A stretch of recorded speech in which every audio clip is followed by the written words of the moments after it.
ایک بزرگ تھے شاہ بقی الدین ابن مخلد، وہ کہتے ہیں مجھے پتہ چلا کہ اس دور میں نبی کریم علیہ السلام کی حدیث جو سب سے بہترین پڑھاتے ہیں وہ امام احمد بن حنبل ہیں۔ ان کو حضور کی حدیث سے جو خاص شغف ہے وہ کسی اور کو نہیں۔ کہتے ہیں میرے دل میں لو لگ گئی، حالانکہ میں امیر گھرانے سے تھا۔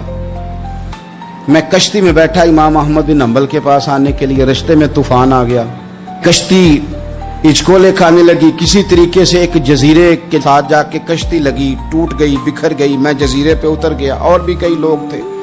ایک مہینہ وہاں رہنا پڑا، بارشیں ختم ہوئی، موسم ٹھیک ہوا، ایک کشتی دکھائی دی آتی ہوئی۔ فرماتے ہیں کہ وہ اس کشتی میں بیٹھا، دوبارہ بغداد گیا، مجھے سفر طے کرتے 2.5 مہینے گزر گئے، وہ جزیرے پہ مہینہ پتے کھا کے بھی گزارا کرنا پڑا۔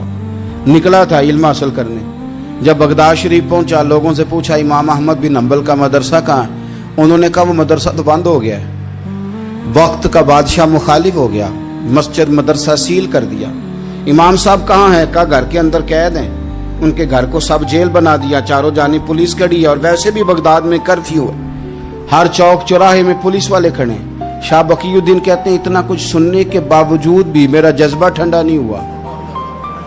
وہ مہینے میں سفر کی صحبتیں، گو سنا تھا کہ آستانہ یار دور ہے، پر ہم نے بھی ٹھان لی تھی کہ جانا۔ گو سنا تھا کہ آستانہ یار دور ہے، پر ہم نے یہ ٹھان لی تھی کہ جانا ضرور ہے۔ کہتے پہنچ گئے، اب پتہ چلا کہ کرفیو ہے، سڑکوں پہ پولیس کھڑی ہے، گلیوں میں چوکوں چوراہوں میں پہرے ہیں، امام صاحب تک تو جا کوئی نہیں سکتا۔ کہتے میں نے ایک شخص کی منت کی، میں نے کہا کسی طریقے گاڑی بتا، کہنے لگا میں اشارہ بھی نہیں کر سکتا، سخت حالات ہیں، وہ کوئی طریقہ۔ میں نے جب زیادہ تڑپ کے کہا تو وہ شخص کہنے لگا میں ان کے گھر کے قریب تجھے لے جاؤں گا اور گزرتے وقت صرف آنکھ کا اشارہ کروں گا۔ کہتے میں نے کہا یہ بھی ٹھیک ہے۔ ان کے گھر کے تیری تلاش میں پھرے نا ہم جنگل پہاڑ اور دشت میں، ان کے دروازے کے قریب اس نے اشارہ کیا۔ شاہ بقی الدین کہتے ہیں کہ میں گھر دے کے آ گیا واپس۔ اب میں سوچنے لگا کہ کیسے امام صاحب تک پہنچنا ہے، بڑی تجویزیں سوچیں، بڑی تجویزیں، کام والا بن جاؤں، پھیری لگانے لگ جاؤں۔